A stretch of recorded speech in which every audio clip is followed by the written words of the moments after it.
আজকে আমি বানাবো মাছের মাথা দিয়ে বাঁধাকপি। এই সবজিটি খুবই সাধারণ, এই শীতকালের সকলের বাড়িতেই কম বেশি হয়ে থাকে। তো প্রত্যেকে তো নিজস্ব স্টাইলে বানান, তো আমি আমার মতো করে বানাবো। তা আমি কিভাবে বানাচ্ছি সেটাই আপনাদের সাথে শেয়ার করব।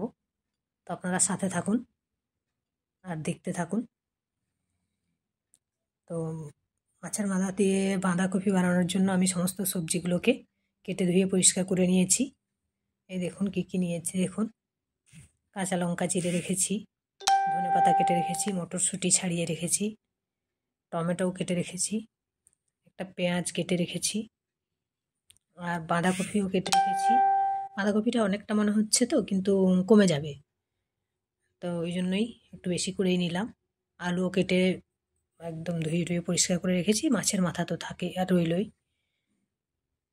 তো সবজিগুলো বেশ দেখতে লাগছে, বলুন, কালারফুল একদম। শীতকালের একদম তরতাজা সবজি, তো কাটা ধোয়ার পরে দেখতে বেশ সুন্দর লাগে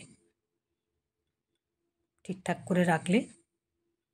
তো চলুন আপনারা সাথে থাকুন আর দেখতে থাকুন আমি কিভাবে বানাচ্ছি।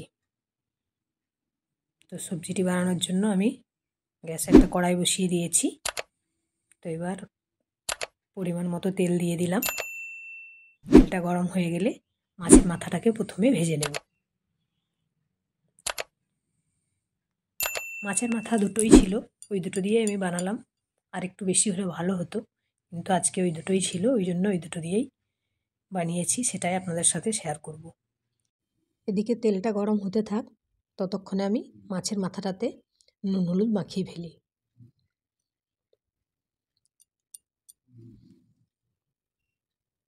মাছের মাথাতে নুন হলুদ মেখে নিয়ে তারপরেই ওটাকে ভাজবো। তো আমি ওইদিকে নুন হলুদটা মেখে নিচ্ছি। হয়ে গেছে, দেখুন দিয়ে দিলাম।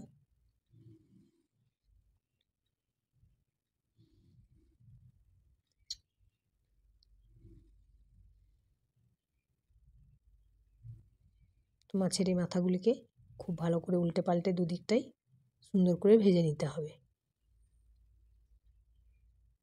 একটা দিক হয়ে গেছে, এদিকটা উল্টে দিলাম।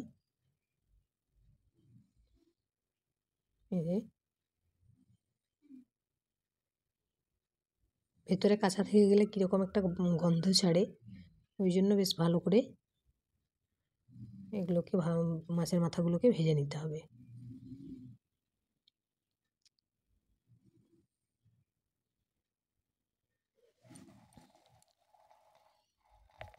তো এই যে লাল লাল করে একদম ভাজা হয়ে গেছে। এবার আমি তেল থেকে মাছের মাথা দুটো তুলে নিলাম। এবার ওই তেলের মধ্যেই কি সুন্দর দেখতে লাগছে দেখুন। এবার ওই তেলের মধ্যেই আমি দিয়ে দেবো, প্রথমে ফোড়ন দিয়ে দেব। ফোড়নে দিলাম 5 ফোড়ন, 2টো শুকনো লঙ্কা, 2টো তেজপাতা। ফোড়নটা রেডি হয়ে গেলে কেটে রাখা পেঁয়াজটা দিয়ে দিচ্ছি। এবার পেঁয়াজটাকে একটু ভালো করে ভেজে নিয়ে দিয়ে দেব আদা রসুনের পেস্ট। তো পেঁয়াজটাকে ভালো করে নেড়েচেড়ে ভেজে নিচ্ছি। পেঁয়াজ ভাজা হয়ে গেছে। এবার আমি দিয়ে দেব আদা রসুনের পেস্ট।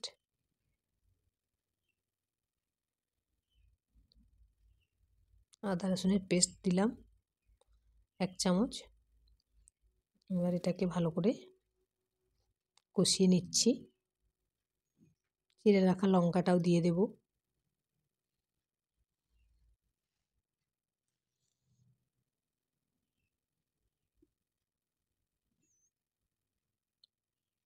লঙ্কাটা দিয়ে দিলাম।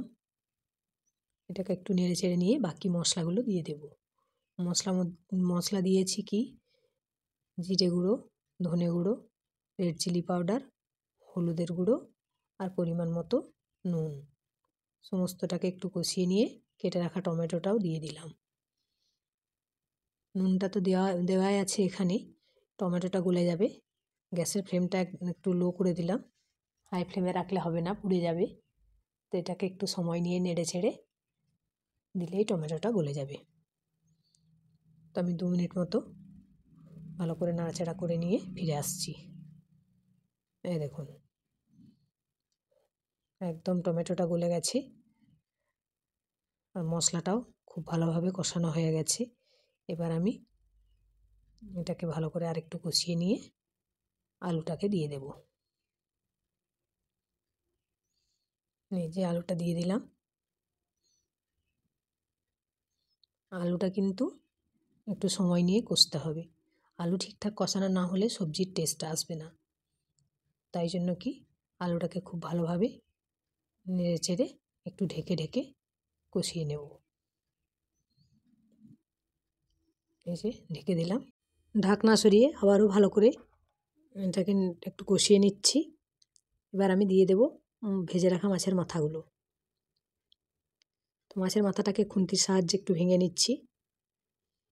তো এটাকে ভালো করে মিক্স করে নিলেই আলুটা কষানো কমপ্লিট হয়ে যাবে। তারপরে দিয়ে দেব কেটে রাখা বাঁধাকপিটা।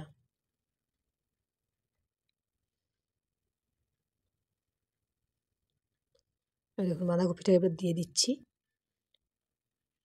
এবার খুব ভালোভাবে উল্টে পাল্টে মশলার সাথে মিক্স করে নিতে হবে। এখন কিন্তু গ্যাসের ফ্লেমটা একদম হাইতে রেখেছি।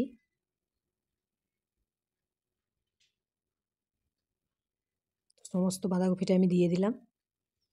এবার এটাকে ভালো করে উল্টে পাল্টে নিয়ে ঢেকে দেবো। এটা দেখুন আস্তে আস্তে নাড়তে নাড়তেই অনেকটা কমে যাবে। দেখতে অনেকটা মনে হলেও রান্নার পরে কিন্তু অল্পই হয়ে যায় বাঁধাকপি যেটা। এই যে এবার ঢেকে দিলাম। তো 5 মিনিট পরে ঢাকনাটা খুলে এটাকে ভালো করে নেড়ে চেড়ে নিয়ে যে মটরশুঁটিটা আমি ছাড়িয়ে রেখেছিলাম ওটা দিয়ে দেব। মটরশুঁটিটা দেওয়ার পরে ভালো করে মিশিয়ে নিয়ে আবারও ঢেকে দেব। তো ঢেকে 10 মিনিট মতো রেখে দেব একদম সিম আছে। তো খুব ভালোভাবে মিশিয়ে নিচ্ছি।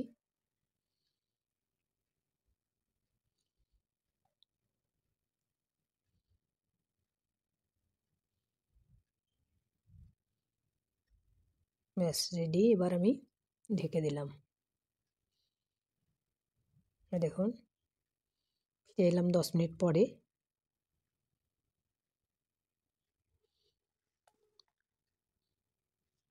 একদম বাঁধাকপিও সেদ্ধ হয়ে গেছে, মটরশুঁটি আলু সবই সেদ্ধ হয়ে গেছে। এবার এটাকে ভালো করে নেড়ে চেড়ে নিয়ে ধনে পাতাটাকে দিয়ে মিক্স করে নামিয়ে নেব। তাহলেই রেডি হয়ে যাবে। তো রান্না আমার কমপ্লিট হয়ে এসেছে। তো সকল বন্ধুদের কাছে অনুরোধ রইল, নতুন যারা দেখছেন যদি আমার ভিডিও ভালো লেগে থাকে চ্যানেলটিকে সাবস্ক্রাইব করে সাথে থাকবেন। এই দেখুন ধনে পাতাটাকে দিয়ে দিলাম। এবার এটাকে খুব ভালোভাবে মিশিয়ে নিচ্ছি।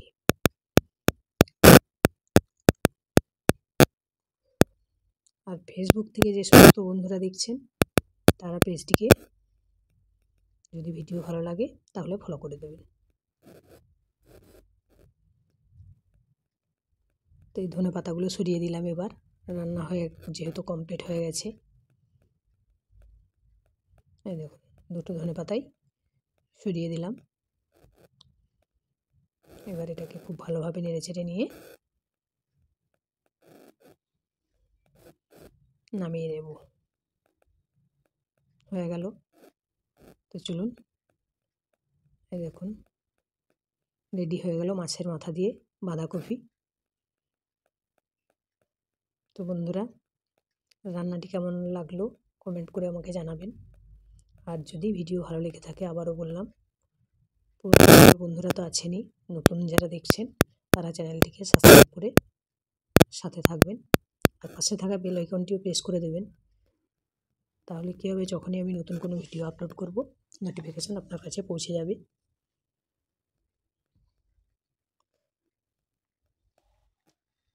সকলে খুব ভালো থাকবেন, সুস্থ থাকবেন।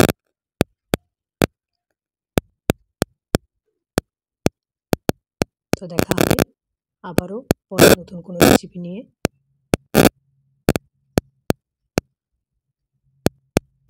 এই পর্যন্ত। আজকের ভিডিওটি এই পর্যন্তই। চলুন আবারও সকলের সুস্থতা কামনা করছি, সপরিবারে সকলে সবসময় খুশিতে থাকুন, সুস্থ থাকুন। নমস্কার, টাটা।